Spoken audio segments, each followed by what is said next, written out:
1, 2, 3, 4.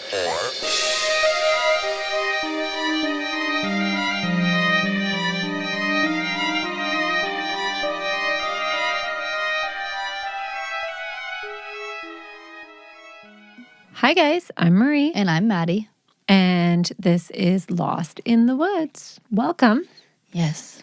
This is our 50th episode. Yeah, we actually have a couple exciting things. So today is our 50th episode. And on top of that, we have now officially hit 100,000 downloads. No way. Seriously, thank you guys. 10,000 downloads. That's awesome. 100,000. Oh, 100,000? Oh, shit. 100,000. 100,000 downloads. Damn, messed that one up. But thank you guys so much. We love all of our listeners. Yeah, that's amazing. That's a huge milestone for us, and we're so very excited. Also, we hit another milestone, which was 50 Patreons. Well, we have over 50 now. Yeah. But we told ourselves that when we hit 50 Patreons, we were going to do a special thing for our Patreons. And we actually just got fun little buttons made for all of our Patreons. Oh, yes. They say Lost in the Woods. They're square. They're super cute. We're so excited to send them out. So be ready for that. And we decided that anybody who signs up by the end of April will get a free button. Yes. So we're going to be sending those out this week. We're super excited about it. And we are so very grateful for all of our Patreons and for everybody who has supported us and all of our listeners. Yeah. You're the ones that make this happen, really, because if we didn't have our listeners, we would have nothing. Yeah, we would have me nothing. and Maddie in a cold bunker recording stories to ourselves. Yeah, literally freezing my ass off, not wearing any pants, because I think that's a good idea every time we come out here. Anyway, yeah. So thank you guys. We just wanted to throw that out at the beginning. We'll talk more at the end about our new Patreons and some other things that we have going on. But thank you. We so appreciate you. Okay, so today we are bringing you the story of the Wells Gray Park murders. On September 13 of 1982, a grisly scene was discovered in Wells Gray Park, located in east central British Columbia, Canada. A mushroom picker, which I guess is a thing, Yes. found a burned out car similar to one owned by a family that had recently been reported missing. When the Royal Canadian Mounted Police searched the vehicle, they found the bodies of 4 adults and 2 children. Jesus. Okay, so the 6 bodies found in the vehicle were Bob Johnson, who's 44, and Jackie Johnson, who's 41, and their daughters Janet, who's 13, Karen, who's 11, and Jackie's parents, who is George Bentley, who's 66, and Edith Bentley, who's 59. So rough. The family had set out on a 2-week camping trip to Wells Gray Park on August 2nd of 1982. The family was last heard from on August 6th. So, Wells Gray Provincial Park is a wilderness park located near the Clearwater, Thompson, and Myrtle rivers. It is approximately 300 miles northeast of Vancouver. The park covers 1.3 million acres and is British Columbia's 4th largest park. The park has 41 named waterfalls and is known for its stunning views and abundant wildlife. Those who visit the park can easily get away from crowds and explore the back country. The campsites in this park at the time would have been a lot more remote than what you're probably imagining. A provincial park, or what we would call probably a state park here, tend to have campsites that are a little closer together, but back in these days, these campsites would have been very spread apart. Okay, so George and Edith Bentley were the parents, right? Mm-hmm. Yeah. So George and Edith Bentley were longtime residents of Coquitlam, BC. They retired 3 years before the trip in August of 1982. They loved to travel and spent a lot of their retirement traveling British Columbia. They also loved the outdoors and frequently went camping. Just before the trip and after over 50 years of packing around camping gear, they purchased a 1981 Ford Camper Special. Which was, that's a big deal. That's like a 1-year-old camper. So that's a big investment for them. Mm-hmm. When they purchased the camper, they rented out their home and divided their time between camping and staying with their children. For the camping trip, they secured a 10-foot aluminum boat to the top of the camper to use if the opportunity presented itself. Right, because they're headed out to Wells Gray, and I think they're just hoping that somewhere in Wells Gray they'll have the opportunity to use a boat, which is pretty likely, I think. It looks likely to me. I don't know. Bob and Jackie had been married for 21 years by 1982. They loved to go camping as well, especially with Jackie's parents, who are George and Edith, right? Yes. They had 2 daughters, which would be Janet and Karen, who loved spending time outdoors with their parents and grandparents. Bob was a sawyer for Gorman Mills in West Bank. He had worked there for more than 20 years, and he had never missed a day of work. He was known for being a practical joker, and his coworkers enjoyed working with him. Bob liked to have fun and could often be found riding his motorcycle or riding a snowmobile. When he was not outdoors, he enjoyed drinking a beer and watching hockey. Jackie was close with her family and loved photography. She could always be counted on to have a camera ready to capture the family adventures. Before they left for the camping trip, Jackie stocked up on film so she could take plenty of pictures on the trip. I'm already making me sad. It's already, I don't even know what happens in this one, but the fact that it's like she stocked up film. I know these people didn't deserve whatever happened to them. That is a fact. And there are children involved again. Janet and Karen were active members of Girl Guides. Which would be kind of like Girl Scouts in America. Okay, so just like, the Canadian version of Girl Scouts. Yeah. Girl Guides. I like it. The girls also both took piano lessons. So little is known of exactly what the family did after they set out on their trip. Okay, so Sarah Sarchett, another daughter of Edith and George, reported that her mother called her on August 6th and told her that they were having a great time and they planned to meet Bob and Jackie and the girls at Wells Gray Provincial Park to camp. That was the last conversation anyone outside the group had with Edith. What is known is that the family arrived in the park and chose a campsite near the old Bear Creek prison? Mm-hmm. Prison site. Yep. Weird that there's a prison near this park. Old Bear Creek prison site? Yep. On August 16, 1982, obviously, Bob was supposed to return to work, and when he did not, his coworkers became concerned. Because remember, he has not missed a day of work. Ever. Right. So Al Bonner, one of Bob's coworkers, contacted the Kelowna Royal Canadian Mounted Police. I love that it's royal. I know. Detachment to report Bob missing. He stated that the family was scheduled to return from camping on the 16th, and nobody had heard from them. The report was sent to Sergeant Baruta of Clearwater, who made some inquiries but could not find any sign of the missing group, so he promptly recorded them as missing. So good. Very quickly, everybody's like, something is wrong. We cannot get a hold or find this family. Something had to have happened. Thank God they went that route. I know. Instead of the route of, they're adults. They're probably just having fun camping, right? Initially, it was thought that maybe the family had some sort of car trouble and didn't have reception wherever they were. Yeah. Okay.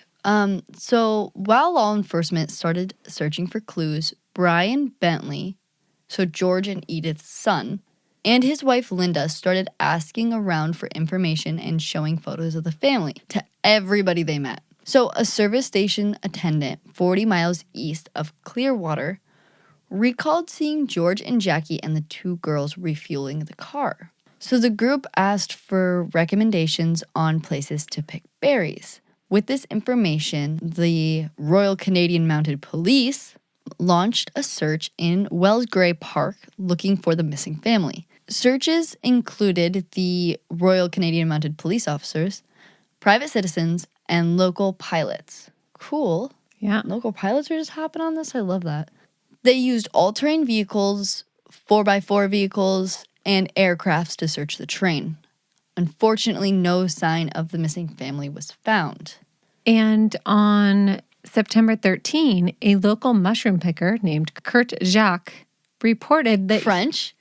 A little bit of French in there? Yeah. I don't know if that's how you pronounce it, but we're going with that. French listeners or our Canadian listeners, let us know if that makes sense. We're very sorry. I don't know why. It just looked French to me. Okay, it's probably not at all. Jacques? I don't know. Jacques? Okay. I don't know how else to pronounce that. I don't know. He reported that he found a vehicle that was like the one that had been owned by Bob and Jackie. He stated that he thought it had been near Battle Mountain Road and reported that the vehicle he saw was a burned out Chrysler. Sergeant Frank Baruta and Constable Mike Gloss drove up Battle Mountain Road in search of the vehicle. When they got to the possible location of the vehicle, they found tire tracks that headed into the bushes. The two men got out of their vehicle and walked into the bushes, following the tracks until they found the vehicle. When they saw the license plate, they knew immediately that it was the car they were looking for. So the car was surrounded by approximately 20 feet of burned out grass. The door handles were gone. The roof of the car appeared to be caved in. The dash was melted and the tires were burned away. In what used to be the back seat of the car was an unknown amount of human remains. Mm-hmm. The bones were later determined to be the 4 adults. Yeah, and when investigators pried open the trunk of the car, they found what turned out to be the remains of the 2 girls. Very little was left of any of the bodies. Sergeant Eastham could only make out some skull fragments because the fire that had burned the car was so hot. Forensic investigation of the bones found that all 6 had been shot with a .22 caliber gun. At least they were already dead when the car was lit on fire. Literally like the only comfort that we can have in this situation, I think. So investigators and crime scene technicians quickly mobilized to start searching around the car to try to find any evidence that would help them discover how the car and its occupants ended up where it was found. Everyone started looking high and low for clues. Sergeant Baruta coordinated with pilots to start an aerial search to look for campsites and missing truck and camper. Yeah, because they have that camper, there's a boat. Yeah, and if the boat's still on the camper, it would be very recognizable. Yeah. So search teams also included tracking dogs, helicopters, fixed-wing aircrafts, and civilian searchers. Unfortunately, neither the campsite nor the camper was located. The discovery of the car became big news and was all over news media. Within hours of the discovery, news reports were after investigators looking for more information. News reports helped to spur possible witness reports of the family's movements before they disappeared. Investigators considered every option they could think of to try and determine if witness reports were legitimate or not. The first question investigators wanted answered was, where had the family been camping? Because remember, they couldn't find their campsite. Brian and Linda had already told them that the Bentleys preferred isolated camping spots to avoid high-traffic tourist areas. So we also know now that this family would prefer to be off the beaten path, which might explain why their campsite hasn't been found. Yeah, but there's a whole camper missing. And a truck, I know. Yeah, camper and truck. To try to learn more about the movements of the Bentleys and find the truck and camper, RCMP investigators made a color copy of the truck and camper and put together pictures of the 2 families. Armed with photos, they started knocking on doors asking if anyone had seen the vehicle or the family. Their first big break in the case was a report from a park employee who recalled seeing a truck and camper parked at the old Bear Creek prison site. The employee was unsure if it was the exact truck, but thought it looked similar. The site was located 20 kilometers, which would be about just over 12 and a half miles from where the car was found, and investigators knew right away it was what they were looking for. So they quickly found 6 spent .22 caliber ammunition shells.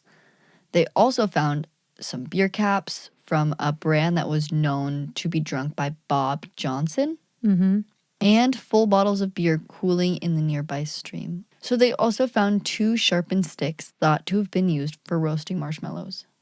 Yeah, I hate this so much. Investigators, however, did not find the Bentley's 1981 Ford truck and camper or any of the camping gear. Yeah, so super strange, right? So they find the campsite, and they know it's the campsite because they find full bottles of beer in the creek, they find beer caps, they find roasting sticks. They're pretty sure that this is where the family was camping. And also remember, the ranger thought he saw that truck at this campsite. So this seems to be a legitimate tip that this might actually be where their campsite And was. 2 roasting sticks. For the 2 kids, I can't. That's exactly what we do. We find sticks and we sharpen them. Around the time that the tip came in about the campsite, another tip came in about the missing truck and camper. A caller insisted that he had followed the truck and camper with a boat still on top around the 24th of August. The caller stated that he saw 2 scruffy-looking men exit the camper. They were described as being in their late 20s with unkempt, shoulder-length hair. One was said to be blonde and the other had dark hair. And neither spoke much English. What were they speaking? French. French. And they know that they were speaking French because a waitress at a restaurant had heard them speaking French. So Constable Gary Dalen recalls another witness who remembers seeing a couple of scruffy French-speaking men with similar descriptions. It was not long before more sightings of these 2 French scruffy men were being reported. Each sighting was the same. 2 scruffy-looking men in their mid-20s with a truck and camper that looked like the Bentleys. Each sighting was pinned on the map, and investigators soon realized they were following the Trans-Canadian Highway. Unfortunately, the tips tapered off and investigators lost sight of where the truck and the 2 men may have gone. By this time, there was a $7,500 reward raised for information about the truck and a $35,000 reward for information leading to the arrest and conviction of the murderer. Here's another one where the tip for the vehicle is separate from the tip for the arrest, which again is genius. Over 10,000 posters had been printed and distributed over North America, and almost 300 people had provided tips regarding the truck and camper. After months of no new information, several investigators came up with the idea of reenacting the murder scene as they believed everything had happened. Right. They planned to find vehicles that matched that of the Johnsons and the Bentleys, so the truck and the vehicle. Right. After reenacting the scene of the crime, they planned to drive the truck and camper across Canada in the same route as the scruffy Frenchman, in hopes that someone might remember something. Much to the amazement of those involved in the investigation, the RCMP Deputy Commissioner approved the plan.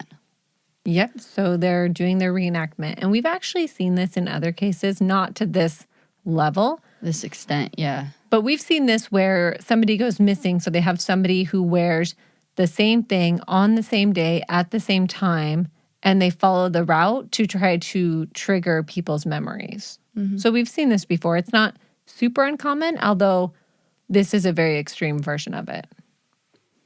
Road trip in Canada, I guess. For the reenactment, vehicles were found that matched the Chrysler and the truck. Actors were flown in to play the part of the family members. The reenactment was filmed and would be aired on local news stations.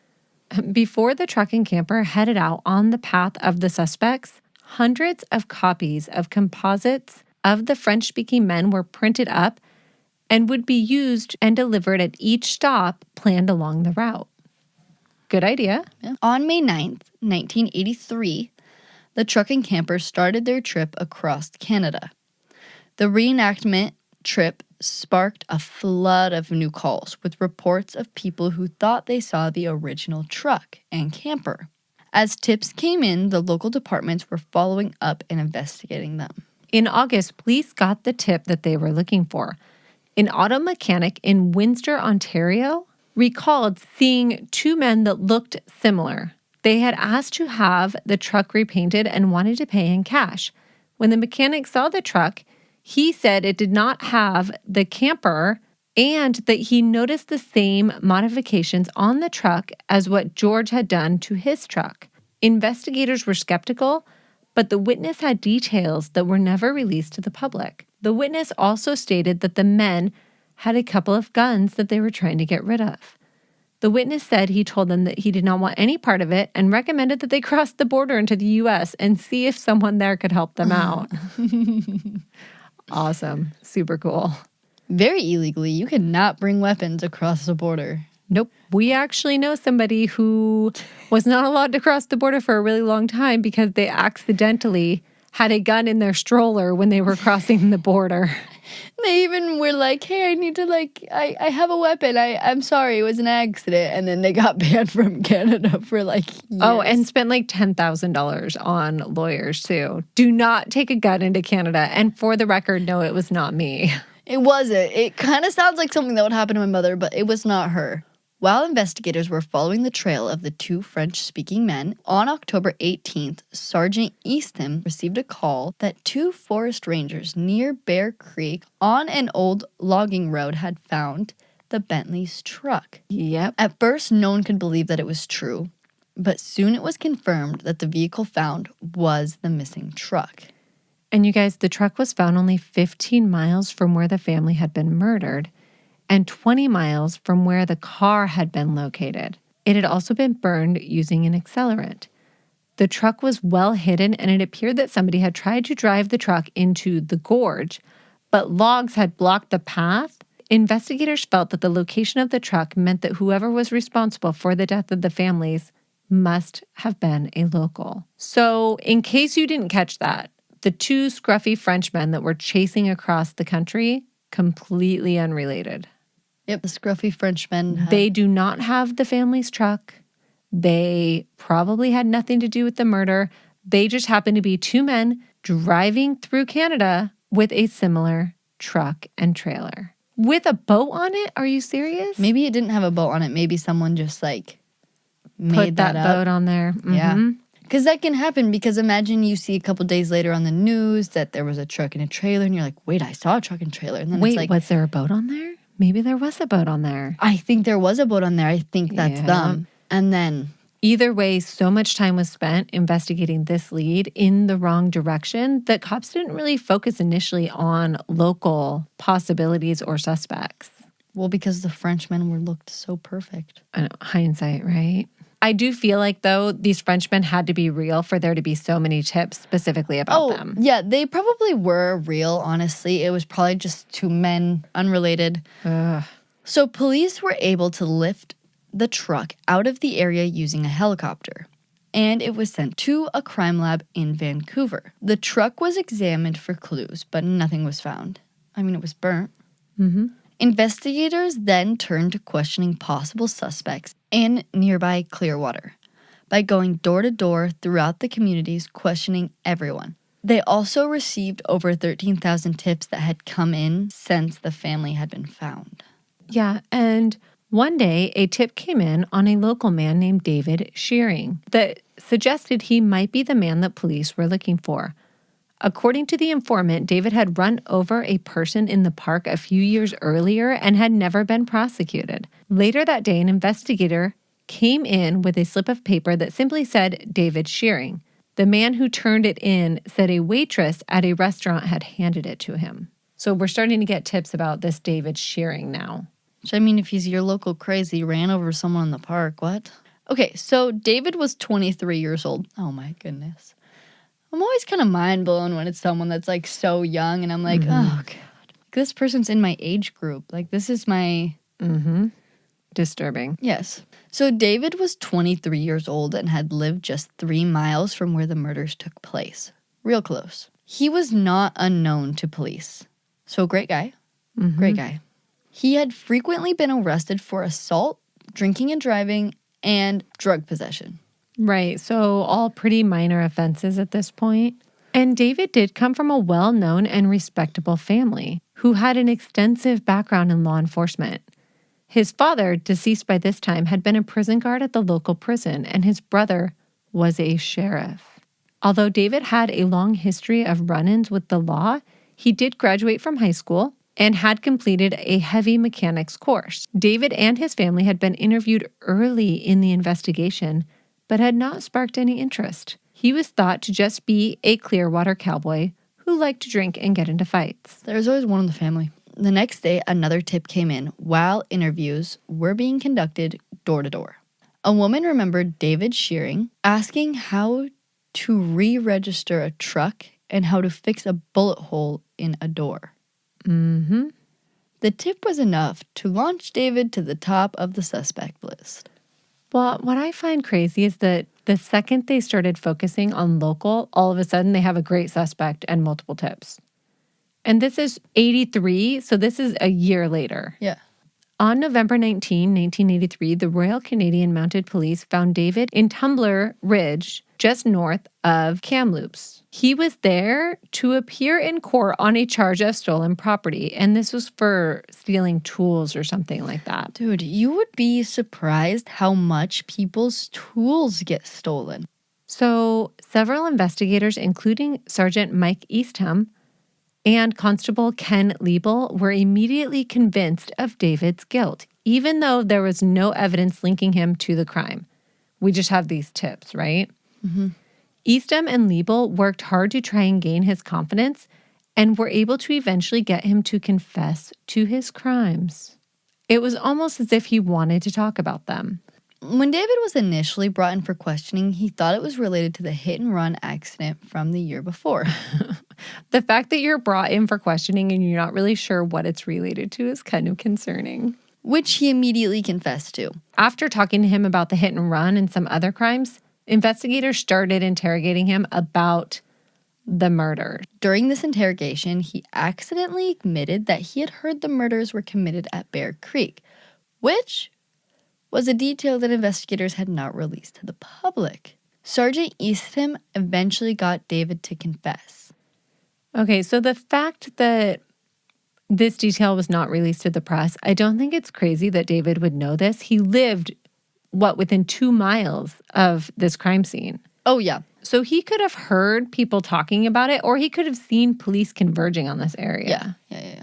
When David confessed, he initially told investigators that he had shot the adults as they sat around their campfire, and then shot the girls while they were sleeping in their tent.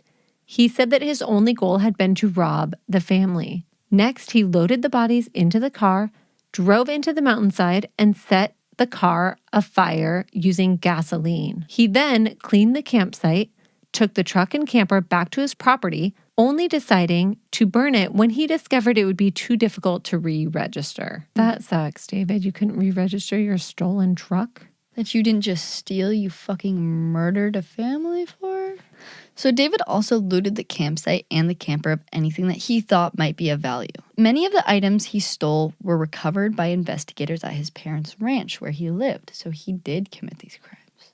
Following his confession, investigators took him to the 3 primary locations of his crime, where he reenacted what he did. On November 21st, David was charged with 6 counts of second-degree murder. Yeah, and the detective, the main one, what's his name? Eastham? He wasn't really buying this entire story and told David that after his trial, he would be back to get the real story. David Shearing went to trial on January 19 of 1984. He initially waived his right to a preliminary hearing, and the full trial began on April 16 of 1984. The day before the trial was set to begin, he pled guilty to all 6 counts of second-degree murder. David prepared a written statement where he said, "I walked out of the bush from behind the camper and started shooting. I went to the tent, I knelt down, and I shot the other 2. I put the bodies in the trunk, 4 in the back seat, and the 2 little ones in the trunk. I poured gasoline, and it went woof. I stood back and watched it burn." During sentencing, Supreme Court Justice Harry McKay said, "What we have very simply is a cold-blooded and senseless execution of 6 defenseless and innocent victims for no apparent reason. The sentence I impose, in conjunction with such matters as protection of the public and specific deterrence, must have proper regard for public opinion and must express in clear terms the revolution felt by the great majority of our citizens for this senseless and vicious mass killing. This case is at the upper range of culpability. The victims were unknown to the prisoner. They did not in any way provoke him. He knew they were camped at the site and carefully scouted the situation. He went home and returned either that night or the next day with a loaded .22 rifle. Why? We do not know, but it seems it was to rob and kill. There were no ameliorating or mitigating factors. The enormity of the crimes demand the maximum sentence. David was sentenced on April 17th, 1984 by Justice McKay to 6 concurrent terms. Yeah, and if you guys don't remember what concurrent means, it means he can serve them all at the same time. So he served 6 concurrent terms of life in prison with no chance of parole for 25 years. His sentence was the maximum possible for second-degree murder, and the first time in Canadian history that somebody had received such a stringent sentence. That's because everyone in Canada is so nice. David made no attempt to appeal this sentence. Right. So, and why would he? I mean, he killed 6 people. He's not going to have any kind of grounds for an appeal on this sentence. But this also means that after killing 4 innocent adults and 2 innocent children, he will be eligible for parole when he is 48 years old. Well, 49 by the time he is sentenced. What the fuck? So at the age of 49, this man can be walking around the streets again. Safe. I really, really struggle with this. Here's the thing. If he wanted to rob these people, he didn't have to kill them. He didn't have to kill the children. But here's the thing. He receives the same sentence for killing all 6 of them that he would have for killing 4 of them. So why wouldn't he kill the children? Yeah. Like, the fact that these sentences can be served at the same time really, really bothers me. But that's another issue. Most of the justice system really bothers me. A lot of our cases really, really bother me. These people that commit horrendous crimes and then... Can get out. Yeah. And we're going to talk more about this at the end too, because... Good. I think that we should start doing public hangings again. I think that would get rid of a lot of crime. Off with their head. Okay, go. You kill someone? Hung. For those who knew David, particularly his family, they were shocked that he could commit such a crime. His mom stated that he had always been a good boy. Sorry, there's something about that I really don't like. I would never describe my children as being like good girls. I don't know. Makes you want to throw up a little bit. Yeah. His brother had a lot of questions, and although David often had his run-ins with the law, David's brother had a hard time believing that David could have carried out such a heinous crime. Following David's convictions, Sergeant Eastham returned to David to get the real story. Because remember, he wasn't buying the whole I went to rob them story. And now that David has been sentenced, he has no reason to... Yeah, because you can't get tried twice for a crime. So he shows up, and David finally gives him the real story. According to David, he had become enamored by the 2 young girls, especially Janet. How old are they? Janet is 13 and Karen is 11. I'm sorry. You had... What? What? How old are you? He's like 23 or something. Yeah. What the fuck? Okay. Another trigger warning. This might be a good time to step away or hit the fast forward button. So David decided that he was going to have them, even if it meant killing their parents and grandparents. David stated that he saw the family set up camp and spent several days spying on them, including laying on his stomach and crawling around the campsite at night. On the evening of August 10, he walked into the campsite with his rifle, shot Bob and Jackie, and then George and Edith. The girls were already in their tent getting ready for bed. David said that he walked over to the tent, looked in, and told the girls that there was a dangerous biker gang nearby and their parents had run for help, and that he was there to take care of them. Okay. While the 2 girls hid out in their tent, he loaded the bodies of their grandparents and their parents into the back seat of the car and covered them with a blanket. He then went back to the tent and crawled in with the girls. Later, he had them help him pack up the campsite. They got into the car. He said that he put the 2 girls in the front seat with him, and they left the park. And remember, their parents and their grandparents are dead in the back seat. I literally can't. David disclosed to Eastham that he kept the girls alive for nearly a week, keeping them at his ranch in a small fishing cabin where he repeatedly abused them. David said there was one day he was almost caught by a prison guard who was supervising prisoners that were fishing nearby. The prison guard went to the cabin to warn David that the prisoners were nearby, but not to worry because they were just there to fish and that they were being supervised. Why are prisoners fishing? Not the point, but, you know. I don't know about Canadian prisons, but I know I watched this one documentary on Netflix, not important what it is, but in Norway, they actually have prisoners that if you have like good behavior, you work on like fishing boats and you like fish and stuff. I think it's Norway. I feel like a fishing boat is different than like just fishing along the river with one prison guard watching you. Well, it's Canada. I know. Okay. So David managed to get the girls hidden before the guard could see them, and the guard never noticed that anything was amiss while he was there. But this encounter scared him, and he said that he had already killed 4 and he didn't want to get caught. The next day, David moved the girls to his family farm. On August 16, he took Karen into the woods and killed her. And then on August 17, he killed Janet. He said that each time he told the girls to turn around so that he could urinate and then shot each of them in the back of the head. He then took the bodies to the family car where he put them in the trunk. It was then that he took the car to the secluded spot and burned it. I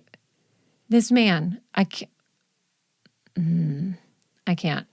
And then you guys, wanting to confirm this, Easton went looking and found the prison guard who had been guarding the prisoners out fishing. The guard remembered the event happening exactly as David had described. Easton and fellow constable Liebel then hiked through the bush to the cabin where they searched it, and they found a set of initials, JJ, carved into the wood on the wall in the cabin, which they think stood for Janet Johnson. I can't. I don't have anything to say. That was really, really tough to hear. I cannot handle it, especially having children this age. Cordelia is 11. She is the age of one of these little girls. I know. So Easton, as you can imagine, was beyond, I don't even know. But he vowed that as long as he was alive, he would make sure that David was never released from prison because he believed that David could and would kill again. Obviously, if he kills 6 people his first time. Killing people? Yeah. That's a big jump right there. It's not like you killed someone in self-defense, David. In 1999, Sergeant Easton published a book about the murders. He was worried that the case would fade from memory and that people would forget, making it more likely that David would be released. The book explains the case in detail and discusses Easton's frustration with the justice system, which he actually had to he actually retired in order to write this book because he couldn't write this book while working for the department. Easton stated, "I was in the RCMP for 35 years, and for 35 years I had to keep my mouth shut." He also stated, "This is one of the worst crimes in Canadian history. To me, shearing's no different than Clifford Olson or Charles Manson." And Clifford Olson was a serial killer who murdered 11 children and young adults in the early 80s. And I think most people probably know who Charles Manson is. Yeah. He's from our neck of the woods. What I want to know is why David Sharing was not charged for the molestation of the girls. Because those charges should be able to be added on after the fact. you can't be tried for a case twice. Yeah, but he's not being tried for the murders. It would be adding. Easton's book is called The Seventh Shadow. I really wanted to read it, but apparently the cheapest copy I could find was like $40 used. I don't know why every book I want to read for one of our cases is so expensive. If anyone has a copy laying around, you want to I'll make you a bookmark. Yeah, Maddie will make you a bookmark. I'll make you a Lost in the Woods bookmark, and it will be good. Paint some trees on there for you. I'll do some Bob Ross Maddie's really for good ya. at painting. I could do it. So if somebody can find me a used copy of this book, Maddie will send you a sticker and a bookmark that she has painted herself. Bob Ross trees. I will Bob Ross it. In 2008, David was up for parole for the first time. He was 49 years old and had started going by his mother's maiden name, Enos. So he changed his name to David Enos. And I think this was to distance himself from this crime because it was so well known. Oh, yeah. Oh, for sure. Also, why are you allowed to change your name in prison? He appeared before the parole board at Alberta's Bowdoin Institution, Which is a medium minimum security jail, which is where he's serving his life sentence. Minimum? Medium? Really? No maximum for this guy? Just asking. Residents of his local community and the communities of the victims put together a petition requesting his parole be denied. The first petition got 10,000 signatures in just 2 months. Kelly Nielsen, who is cousins to the two girls, remembers that when Bob Johnson's boss called the family asking about Bob's failure to show up for work, it was a start of a never-ending nightmare. She told the parole board that it took almost a month before Kelly's mom called to say that the car had been found and that everyone was dead.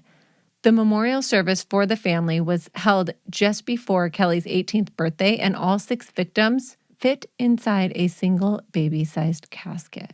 This is what she's telling the parole board about these crimes and their families. Other family members told the parole board that growing up, their parents were afraid to let them out of their sight. It was reported that Shearing listened to the statements of the victims' family members and dabbed his eyes with a tissue. Fuck you, David. I want to see the tears, David. Yeah, show us the tears. Get that tissue out of there. I want to see the tears rolling down your face. All right, David told the parole board that he started having violent sexual fantasies when he was 15 years old. He stated that he would become so preoccupied by them that he would go through his day on autopilot, not knowing what he was doing. That's concerning. Red flag. Well, and that just goes to tell you that what if David had gotten help when he was 15? What if he had told somebody? What if... Talk to your kids. Talk to your kids, you guys. He said he had those thoughts and feelings because he did not fit in and he thought it was normal to feel that way. He talked about his time in prison where he was treated like a celebrity. Cool. He said that other inmates looked up to him because he killed 6 people.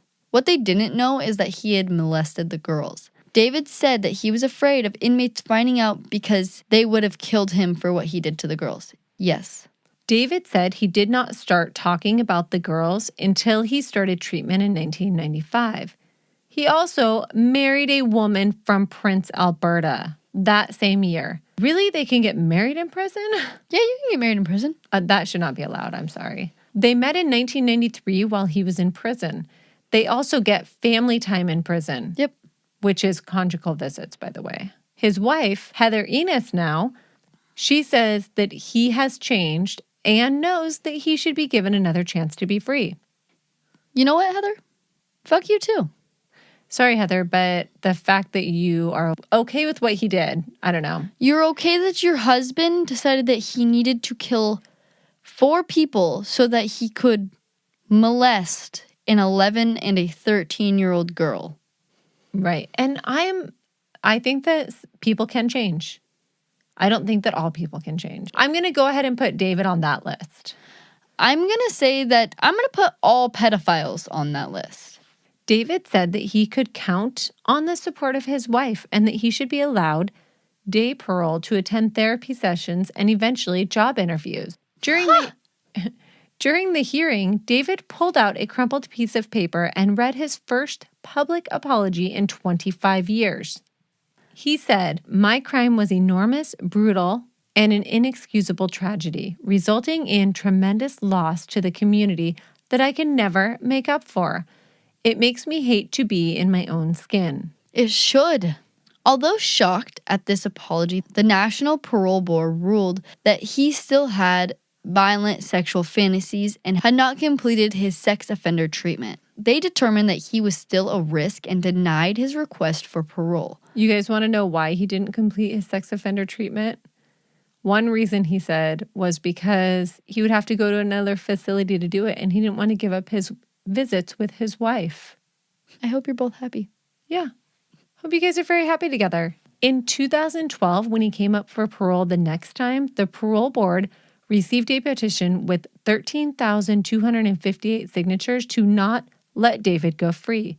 They agreed and denied the petition for parole. In 2014, he was again up for parole, but he did not apply, which I think is strange, probably because he still hadn't completed his treatment.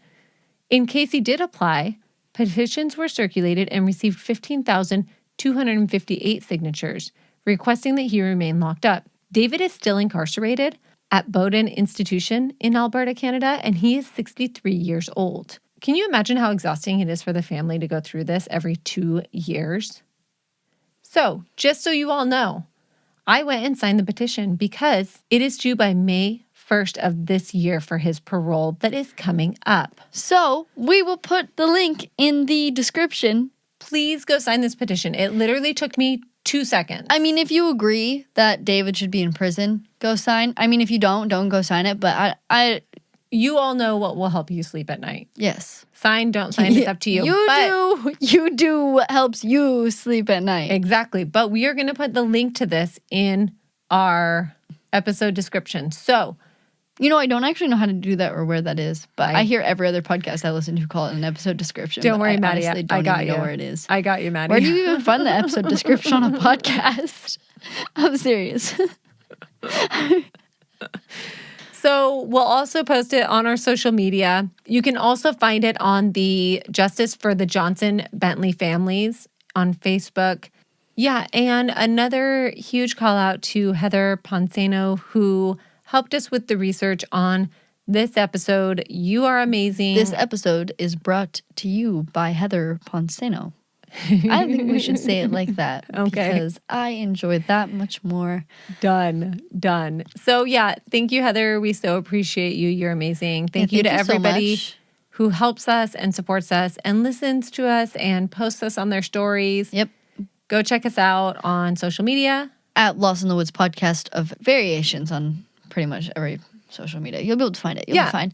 And if you haven't signed up for our Patreon, go check that out. We are still going to send you buttons if you sign up. The whole month of April. The whole month of April, They're really cute. They're cute. And then we have 2 new Patreons. We have Casey Groomer. Hi, Casey. Welcome to Patreon. Thank you so much. And we also have Carol Vincent. Hi, Carol. Thank you so much for supporting us on Patreon. You guys are amazing, and we couldn't do it without you. Yeah. So thank you so much, you guys. We really appreciate you. If anyone can get my mother that book, Maddie's going to make you a bookmark. you got a pretty bookmark waiting. All right. Thanks, you guys, and we will talk to you next week. Bye.